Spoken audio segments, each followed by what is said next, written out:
Namaku Sulastri. Aku berasal dari Cilacap, Jawa Tengah. Ini cerita hidupku, dan aku ingin kau mendengarnya sampai akhir. Kalau saja malam itu aku tidak menandatangani kertas itu, mungkin aku sudah menginjak tanah Indonesia lagi.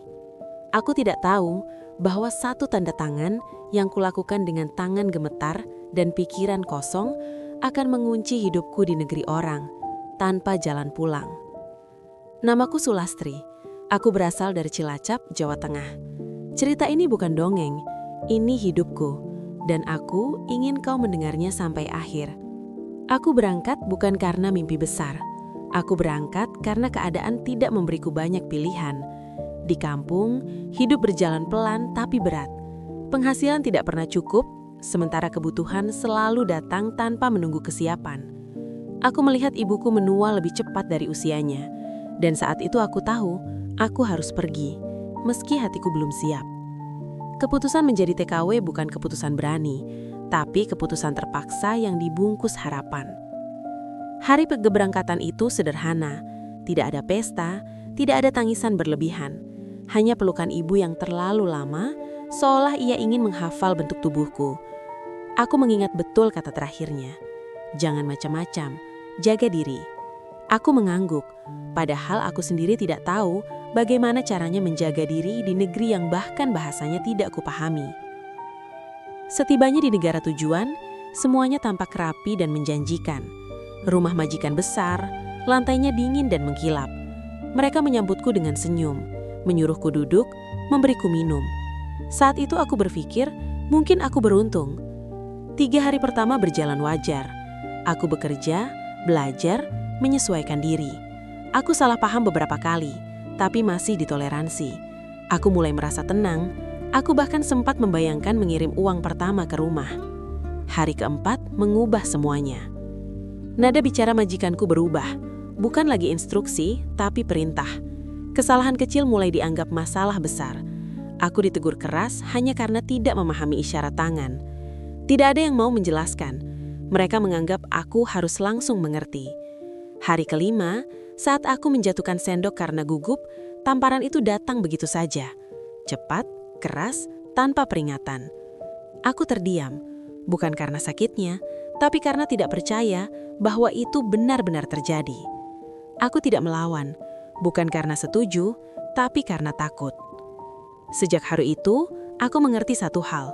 Di rumah itu aku bukan pekerja. Aku hanyalah seseorang yang dianggap boleh disalahkan kapan saja. Namun aku tetap bertahan, bukan karena kuat, tapi karena aku terus mengingat wajah ibu di hari keberangkatanku. Aku berpikir, asal aku diam dan bekerja, semuanya akan berlalu. Aku tidak tahu bahwa luka pertama itu bukan akhir, melainkan awal dari perjalanan yang akan membuat pulang menjadi sesuatu yang sangat jauh. Kekerasan tidak selalu datang dengan suara keras. Seringkali, ia hadir dalam kebiasaan yang dibiarkan. Setelah tamparan pertama itu, tidak ada permintaan maaf, tidak ada penjelasan. Keesokan harinya, pekerjaan tetap berjalan seolah tidak pernah terjadi apa-apa. Dari situlah aku belajar bahwa rasa sakit bisa dianggap wajar selama aku tetap bekerja. Jam kerjaku semakin panjang. Aku bangun sebelum matahari muncul dan baru berhenti ketika rumah sudah gelap. Tidak ada jam istirahat yang jelas. Jika aku terlihat duduk, itu dianggap malas. Jika aku bergerak terlalu pelan, itu dianggap melawan. Aku mulai kehilangan rasa lapar, bukan karena tidak butuh makan, tapi karena tubuhku sudah terbiasa menahan. Makan 1 kali sehari menjadi hal biasa. Kadang hanya sisa makanan yang sudah dingin. Aku belajar untuk tidak memilih. Tidur pun tidak selalu di kamar. Jika pekerjaanku dianggap belum selesai, aku tidur di lantai dapur. Dingin, keras, tanpa alas yang layak. Awalnya aku menangis diam-diam. Lama-lama, aku tidak lagi punya tenaga untuk menangis. Kata-kata majikanku lebih sering melukai daripada tangan mereka. Aku dipanggil dengan sebutan yang membuatku merasa bukan manusia. Setiap hari aku diingatkan bahwa aku dibeli, bahwa keberadaanku hanya sebatas kegunaan. Aku ingin bicara. Aku ingin menjelaskan bahwa aku bukan bodoh, hanya tidak paham bahasa mereka. Tapi setiap kali aku mencoba membuka mulut, suaraku tertelan oleh rasa takut. Aku memilih diam, karena aku tahu bicara seringkali hanya memperburuk keadaan. Aku mulai menghitung hari bukan berdasarkan tanggal, tapi berdasarkan rasa sakit. Hari tanpa bentakan terasa seperti hadiah. Hari tanpa hukuman terasa seperti keajaiban kecil. Yang paling berat adalah kesepian. Tidak ada tempat mengadu. Tidak ada pesan yang bisa kukirim. Ponselku disimpan majikan. Pasporku tidak pernah kulihat lagi sejak hari pertama.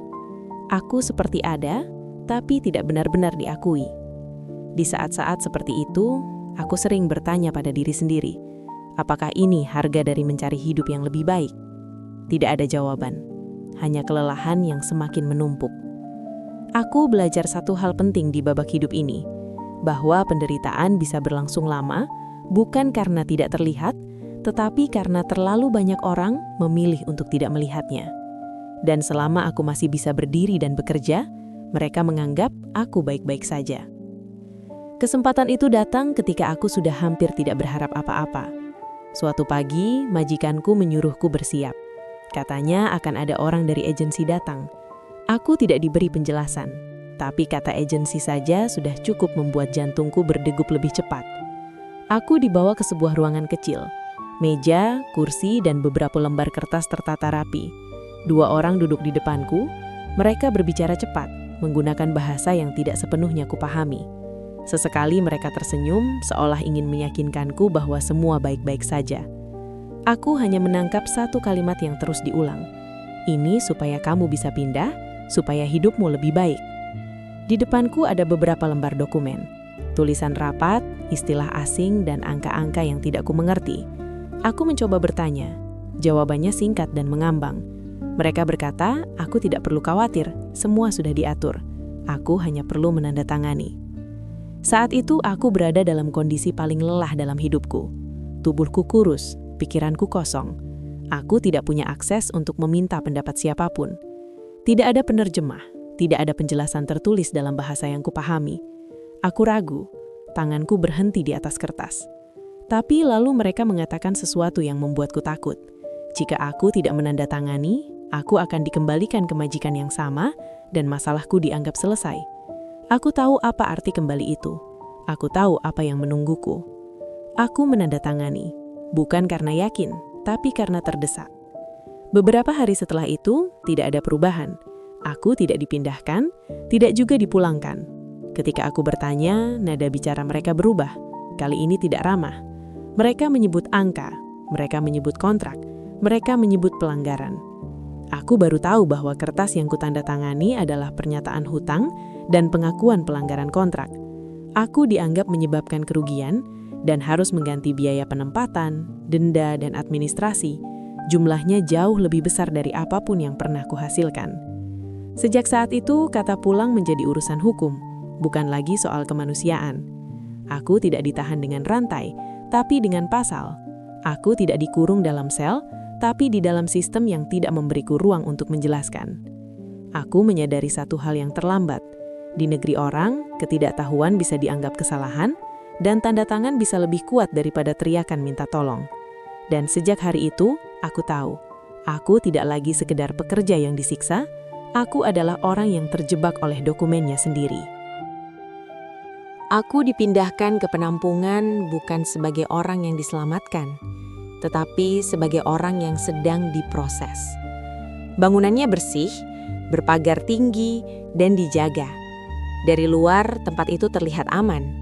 Dari dalam, rasanya seperti ruang tunggu tanpa papan jadwal. Tidak ada yang memberitahu berapa lama aku harus berada di sana. Tidak ada kepastian, hanya kata tunggu yang terus diulang. Hari-hariku menjadi seragam. Bangun, makan seadanya, duduk, dan menunggu. Tidak ada pekerjaan, tidak ada kabar. Waktu berjalan lambat karena tidak diisi apa-apa. Yang tersisa hanya pikiran yang berputar-putar. Setiap beberapa minggu, namaku dipanggil. Aku berharap itu pertanda baik, tapi pertemuan itu selalu singkat. Mereka bertanya hal yang sama, melihat berkas yang sama, lalu berkata bahwa proses belum selesai. Tidak ada penjelasan mengapa belum, dan tidak ada tanggal kapan akan selesai. Aku mulai memahami bahwa masalahku bukan lagi soal kekerasan yang kualami, melainkan soal angka-angka di atas kertas. Selama denda dan kontrak itu belum diselesaikan, aku dianggap belum bisa dipulangkan. Tidak ada yang benar-benar bertanya bagaimana aku bisa membayar, karena itu bukan urusan mereka. Tugasku hanya menunggu sampai sesuatu berubah. Di penampungan, aku bertemu banyak orang dengan cerita serupa. Kami jarang bertanya terlalu jauh. Kami tahu, mendengar cerita orang lain seringkali justru menambah beban. Kami saling berbagi dalam diam, kadang hanya dengan anggukan, kadang dengan secangkir minuman hangat. Malam adalah waktu terberat. Saat semua aktivitas berhenti, pikiranku kembali ke rumah. Aku membayangkan kampung, suara pagi, dan wajah ibu. Aku tidak berani menelpon terlalu sering. Aku tidak ingin mereka mendengar suaraku yang semakin lelah. Yang paling menguras tenaga bukan kondisi tempatnya, tetapi ketidakjelasan statusku. Aku tidak ditahan karena kejahatan, namun aku juga tidak bebas seperti orang biasa. Aku berada di tengah, tidak salah sepenuhnya, tapi juga tidak dianggap korban sepenuhnya. Di sanalah aku belajar bahwa sistem bisa sangat rapi, namun tetap menyisakan ruang besar bagi orang-orang untuk terabaikan. Dan setiap hari, aku menunggu bukan dengan harapan besar, melainkan dengan satu pertanyaan sederhana. Berapa lama lagi hidupku akan berhenti di sini? Aku berhenti menghitung hari sejak menyadari bahwa waktu tidak lagi bergerak untukku. Di penampungan, hari datang dan pergi tanpa makna khusus. Tidak ada peristiwa yang benar-benar menandai kemajuan. Yang berubah hanya perasaanku, perlahan tapi pasti. Aku belajar hidup dengan status yang tidak jelas, tidak sebagai pekerja, tidak sebagai tahanan, dan juga tidak sebagai orang bebas. Aku hanya seseorang yang namanya tersimpan di map berkas, dipindahkan dari satu meja ke meja lain tanpa benar-benar diputuskan nasibnya. Awalnya aku masih sering berharap. Setiap kali ada petugas datang, setiap kali pintu terbuka, aku merasa mungkin hari itu namaku akan disebut untuk terakhir kalinya. Tapi harapan yang terlalu sering tidak terjawab berubah menjadi sesuatu yang melelahkan. Aku mulai menurunkan ekspektasi, bukan karena menyerah, tapi karena ingin bertahan. Tubuhku membaik, luka fisik perlahan hilang. Tapi ada bagian dari diriku yang tidak kembali seperti semula. Aku menjadi lebih diam, lebih berhati-hati pada kata-kata. Aku belajar bahwa di tempat seperti ini, terlalu banyak bicara tidak selalu membawa kebaikan. Sesekali aku mendapat kabar dari rumah. Ibu menanyakan kapan aku pulang. Aku selalu menjawab, masih diurus. Kalimat itu terdengar ringan, padahal di baliknya ada kebingungan yang tidak bisa kujelaskan. Aku tidak ingin mereka tahu bahwa aku terjebak oleh sistem yang tidak mengenalku sebagai manusia, hanya sebagai kasus. Di malam hari, aku sering duduk sendiri dan berpikir tentang keputusan-keputusan kecil yang membawaku ke titik ini. Bukan untuk menyalahkan diri sendiri, tapi untuk memahami bahwa hidup bisa berubah hanya karena satu tanda tangan yang tidak kita pahami.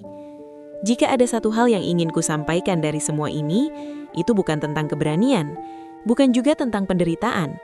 Ini tentang pentingnya memahami hak sendiri, tentang betapa berbahayanya ketidaktahuan ketika berhadapan dengan hukum dan kekuasaan, dan tentang bagaimana orang biasa bisa terperangkap bukan karena niat buruk, melainkan karena tidak diberi kesempatan untuk mengerti. Namaku Sulastri, dari Cilacap. Aku belum tahu kapan bisa pulang, tapi selama aku masih bisa bercerita, aku ingin kisah ini menjadi peringatan yang hidup. Agar suatu hari nanti, tidak ada lagi yang harus bertahan dalam diam hanya karena ia tidak tahu apa yang sedang ia tanda tangani. Cerita ini bukan untuk menakut-nakuti, dan bukan pula untuk melarang siapapun mencari penghidupan di negeri orang. Bekerja sebagai TKW atau TKI adalah pilihan hidup yang lahir dari keberanian dan tanggung jawab. Tidak semua perjalanan berakhir buruk. Banyak yang berhasil, banyak yang pulang membawa perubahan. Tapi kisah seperti ini ada dan nyata, meski jarang diceritakan. Untuk kamu yang sudah menjadi TKW atau TKI, ingatlah bahwa kamu tetap manusia, bukan sekadar tenaga kerja. Kamu punya hak untuk diperlakukan dengan layak. Jangan pernah menganggap kekerasan sebagai bagian dari pekerjaan. Jika kamu lelah, takut, atau tertekan, itu bukan kelemahan, itu tanda bahwa kamu butuh pertolongan. Untuk kamu yang sedang bersiap berangkat, jangan hanya menyiapkan koper dan mental kerja keras, siapkan juga pengetahuan. Pelajari kontrak dengan benar, pahami isi setiap dokumen.